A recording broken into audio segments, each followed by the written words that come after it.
사무엘하 5장 1절로 10절의 말씀 우리 한 절씩 교도하겠습니다. 제가 먼저 1절 말씀 봉독합니다. 이스라엘 모든 지파가 헤브론에 이르러 다윗에게 나와 이르되 보소서 우리는 왕의 한 고륙이니이다.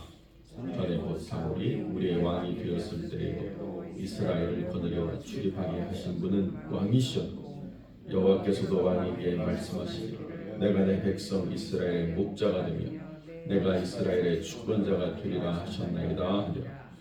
이에 이스라엘 모든 장로가 헤브론에 이르러 왕에게 나아오매 다윗 왕이 헤브론에서 여호와 앞에 그들과 언약을 맺음에 그들이 다윗에게 기름을 부어 이스라엘 왕으로 삼으니라. 다윗이 나이가 30세에 왕위에 올라 40년 동안 다스렸으되 헤브론에서 7년 6개월 동안 유다를 다스렸고 예루살렘에서 33년 동안 온 이스라엘과 유다를 다스렸더라. 왕과 그의 부하들이 예루살렘으로 가서 그 땅 주민 여부수 사람을 치려하매 그 사람들이 다윗에게 이르되 내가 결코 이리로 들어오지 못하리라. 맹인과 다리 저는 자라도 너를 물리치리라 하니 그들 생각에는 다윗이 이리로 들어오지 못하리라 합니다. 다윗이 시온 산성을 빼앗았으니 이는 다윗성이더라. 그날에 다윗이 이르기를 누구든지 여부수 사람을 치거든 물 있는 데로 올라가서 다윗의 마음에 미워하는 다리 저는 사람과 맹인을 치라 하였으므로 속담이 되어 이르기를 맹인과 다리 저는 사람은 집에 들어오지 못하리라 하더라. 다윗이 그 산성에 살면서 다윗성이라 이름하고 다윗이 밀로에서부터 안으로 성을 둘러 쌓으니라. 만군의 하나님 여호와께서 함께 계시니 다윗이 점점 강성하여 가니라. 아멘. 오늘 본문의 말씀을 가지고 맹인과 다리 저는 사람은 들어올 수 없다라는 제목으로 이 말씀을 함께 나누겠습니다. 그런데 들어올 수 없다가 아니고 들어올 수 없다 의문문입니다. 왜 이런 소문이 생겼는가라고 하는 것에 대해서 우리가 믿음의 역사를 한번 살펴보고자 합니다. 다윗이 드디어 이스라엘 장로들의 귀한 추대를 통해서 온 이스라엘의 왕이 되었습니다. 37년 6개월의 인생을 살면서 참 많은 일들이 있었지만 비로소 헤브론에 이스라엘의 모든 지파 사람들이 모이고 장로들이 나와서 그 언약을 다시 기억하고 언약에 근거해서 우리의 왕이 되어 주기를 간청할 때 그 삶에서 하나님이 이루시는 언약으로 그들이 함께 하나 되었던 역사를 성경이 우리에게 보여주고 있습니다. 여러분, 결국 사람이 아무리 애쓰고 노력해도요 다른 사람의 마음과 인정을 얻는다라고 하는 것이 얼마나 쉽지 않은지를 우리가 보여주고 있습니다. 성경에도 뭐라고 이야기하느냐? 하나님의 때가 되었고 하나님의 언약이 성취됨으로 말미암아 이 이스라엘 전 지파의 왕이 될 수 있었다라고 이렇게 성경이 말씀하고 있습니다. 그렇기 때문에 우리가 이 세상을 살아가면서 사람이 우리에게 얼마나 큰 도움과 위로가 되는가를 너무나도 잘 알고 있지만 그러나 사람을 얻고자 하기 위해서 우리가 흔들려서는 안 되고 언약을 지킬 때 내가 그 사람들에게 나아가려고 애쓰는 삶이 아니라 언약을 지키면 하나님의 사람들을 보내주셔서 하나님의 사람들이 나의 동역자가 되게 하시는 역사를 이루신다라고 성경이 우리에게 가르쳐주고 있습니다. 그때까지 하나님의 언약을 붙잡고 묵묵히 인내하면서 순종의 길을 걸어가는 것이 하나님이 기대하시는 지도자의 역할, 하나님이 기대하시는 믿음의 사람의 그 삶의 자리라는 것입니다. 내가 지금 헤브론에서 머무르고 있는 것에 불만족해가지고 빨리 이스라엘 사람들 전체를 얻어야 되겠다라고 하는 사람의 꾀나 어떤 사람의 마음에 들고자 하는 타협이나 이런 것들을 다윗은 결단코 생각조차 하지 않았습니다. 하나님 안에서 그 때가 될 때까지 인내하고 언약이 성취될 때까지 기다렸더니 그 사람들이 언약을 기억하고 다 나와서 이제 다윗을 왕으로 삼기를 기뻐하는 시간들이 이루어졌다는 거죠. 이것이 하나님이 이루시는 선순환의 역사라는 것입니다. 어떤 사람이 언약을 붙잡고 그 언약 안에 인내하면 하나님이 하나님의 때에 그 사람을 높이시고 함께 동역할 수 있는 사람을 붙여 주신다는 거죠. 자, 그렇게 돼서 이제 드디어 온 이스라엘과 유다를 다스리는 왕으로 5절에 등극을 했습니다. 자, 그리고 난 다음에 다윗이 무엇을 했느냐? 내가 빨리 내 사람을 세워가지고 이 나라를 안정시켜야 되겠다.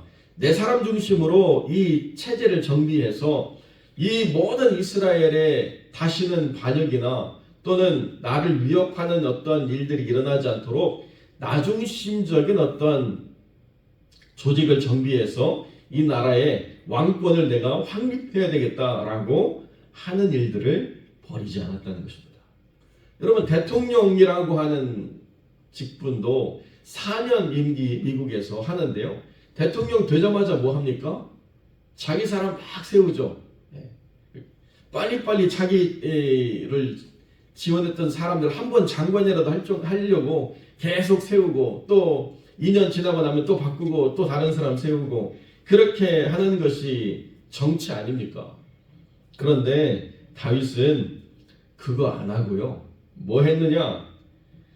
하나님께서 온 이스라엘 땅을 민족인 이스라엘 사람들에게 주었는데 여기 지금 사사기 1장에 보면 8절에 그 베냐민 사람들을 21절에 보면 베냐민 사람들이 그 예루살렘이라고 하는 지역 여부스 산성을 그 유업으로 주었는데도 그것을 온전히 자기 땅으로 회복하지 못하고 그냥 그렇게 함께 더불어 살아가는 것으로 끝나버렸다는 것입니다. 이제 심지어는 그 예루살렘을 포기하고 내려와 가지고 사울의 족속들은 저 남쪽에 자리 잡고 살아가는 삶이 됐다는 것입니다. 이스라엘이라고는 모든 나라에 아직도 회복되지 않은 땅이 있다라고 하는 것을 다윗이 마음 아파했다는 거죠. 그러니까 나중심적인 나라가 아니라 하나님의 언약이 아직도 성취되어지지 않은 것을 다윗이 안타깝게 생각하고 하나님의 언약을 빨리 완성해야 되겠다라고 하는 사명감으로 이 일을 이루었다는 것입니다. 그래서 아직 예루살렘이라고 하는 이 이름으로 불리기 전이죠. 사실은 여부스 산성입니다. 여부스 사람들이 살고 거기에 산성을 쌓고 있고 거기가 해발이 한 900m 정도 되는 지역이기 때문에 대관령쯤 되는 높이인데요. 그러다 보니까 물을 밑에서부터 길어 올려야 되는 구조입니다. 수로가 있어서 물을 그렇게 길어 올려야 되는 구조에 든든하게 지어진 산성이죠. 그러니까 다윗이 아무리 이름 높은 장군이자 나라의 통일 왕국을 이룬 왕이라 할지라도 여부수 사람들이 뭐라고 생각했느냐? 다윗이 결코 이 산성을 무너뜨릴 수 없다라고 생각했다는 것입니다. 그래서 조롱하죠. 맹인이나 다리를 저는 사람이라 할지라도 너 정도는 우리 가운데 있는 맹인이나 다리 저는 사람이라 할지라도 여부수 사람이 결코 너한테 지지 않을 거야 라고 조롱을 했다는 것입니다.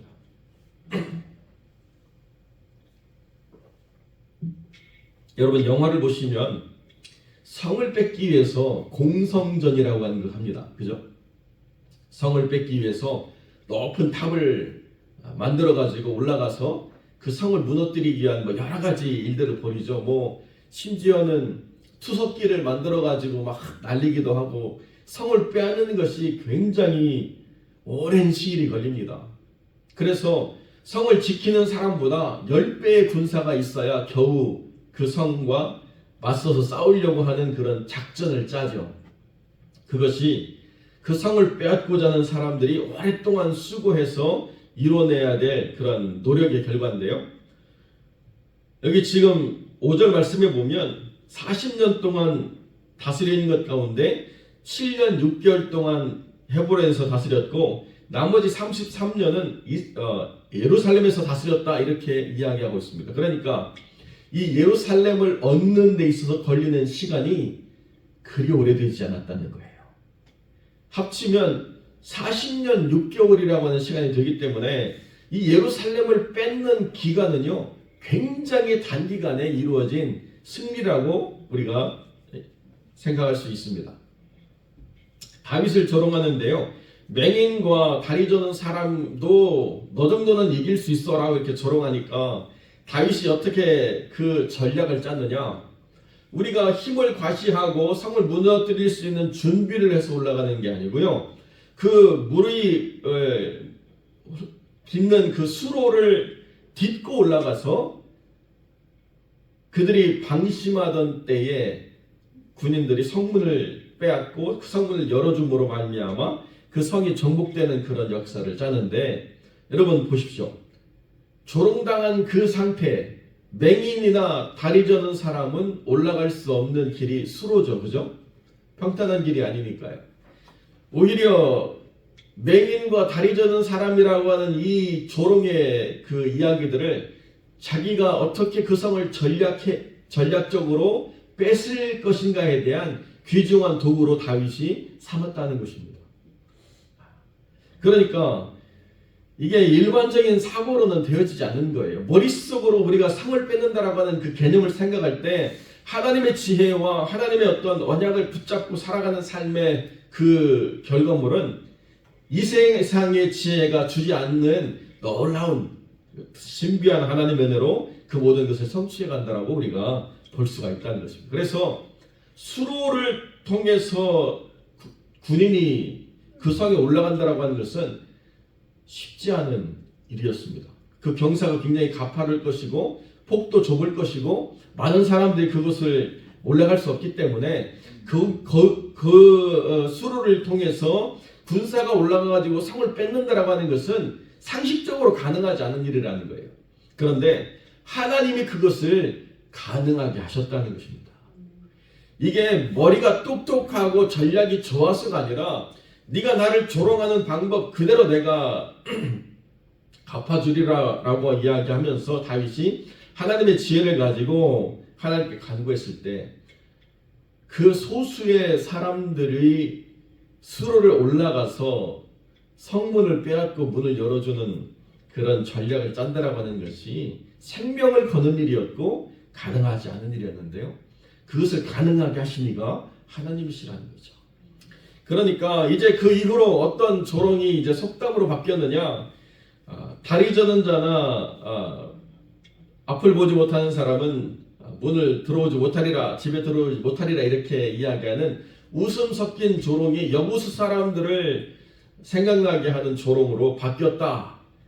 이것이 그 모든 사건의 핵심이라는 거죠. 그러니까 내가 나중심적인 사고로 나를 높이기 위해서 삶의 계획과 뜻을 정하려고 하면 하나님의 언약을 우리가 생각할 수가 없고, 하나님의 약속이 성취되어져야 온전한 나라가 되고, 온전한 나라가 되어야 그 다음에 내가 왕이 될 수 있다라고 하는 이 우선순위의 원리를 사울은 기억지도 않고 자기 지파가 회복해야 될 그 땅을 방치한 채 엉뚱한 일만 벌이면서 자기의 왕됨을 지키려고 하다가 멸망으로 끝나버렸는데요. 다윗은 그러지 않았다는 거예요. 내가 왕으로 안정을 갖는 것보다 중요한 게 뭐예요? 하나님의 나라가 온전해지는 것, 하나님의 언약이 성취되는 것, 이것이 삶의 우선순위가 무엇인가를 보여주는 단적인 예라는 것입니다. 인생을 살아가면서 마찬가지인데요. 내가 무엇을 얻느냐, 내가 무엇을 만족하느냐, 나중심적인 것을 딱 놓고 나를 위해서 하나님이 무엇을 해줄 수 있는가를 살피면 우리의 모든 삶에 하나님이 원망스럽고 불만족스러운 그런 시간들이 반드시 있다는 것입니다. 왜 하나님이 이렇게 하셨는가? 그런데요, 하나님을 중심에 놓고 하나님을 기쁘시게 하려고 우리의 삶의 우선순위를 놓고 나니까요, 하나님이 우리를 먹이시고 입히시고 돌보시는 역사가 일어나고, 우리를 불안과 염려에 떨지 않고 하나님의 주권 아래에서 우리가 든든하게 선 역사를 하나님이 이루어 주신다라고 성경이 우리에게 가르쳐주고 있다는 것입니다. 그래서 어떤 결과가 일어났느냐, 10절에 보면 만군의 하나님 여호와께서 함께 계시니 다윗이 점점 강성하여 가니라. 이것이 하나님이 이루시는 역사라는 거예요. 하나님이 함께 계셔서 지경이 점점 넓혀지게 하시고 지도력이 더 든든하게 세워지게 하시고, 다윗을 돕는 사람들이 용사로 자라나게 하시고, 다윗과 함께하는 동역자들이 이제 그 영향력을 펼쳐서 그 성이 다윗성이라고 하는 이름에 부끄럽지 않은 자리가 될 뿐만 아니라 시온성 예루살렘이 되었다는 것이죠. 이것이 하나님을 높이려고 하는 사람이 이 세상을 살아가는 삶의 방식이자 하나님이 하나님의 사람들을 통해서 이루고자 하시는 하나님의 거룩한 역사라는 것입니다. 하나님을 아는 사람들이 하나님을 영화롭게 하려고 할 때 하나님께서 함께 하셔서 그 삶을 점점 든든하게 세워져 가게 하신다. 순적한 길을 걸어가고 급박하게 뭔가를 이뤄내려고 애쓰고 수고하는 것이 아니라 온전한 하나님의 뜻대로 모든 것이 이루어져가는 역사를 보게 되는 것, 이것이 얼마나 선하고 아름다운 것인가를 우리가 보게 된다는 것입니다. 우리가 무언가 가시적인 것들을 하나님 안에서 드러내고자 할 때 생각해야 될 가장 중요한 것, 우리 안에서 언약이 온전하게 성취되고 있는가, 우리 안에서 하나님을 높이려고 하는 삶의 거룩한 수고가 온전하게 드려지고 있는가. 그것이 온전해지면 하나님께서 나를 높이시고 교회를 든든하게 하시고 하나님의 영광을 드러내시는 선한 일들이 하나님의 함께 하심으로 말미암아 점진적으로 온전하게 능력 있게 되어져 간다. 이것이 하나님 우리에게 주시는 약속의 말씀이라는 거예요.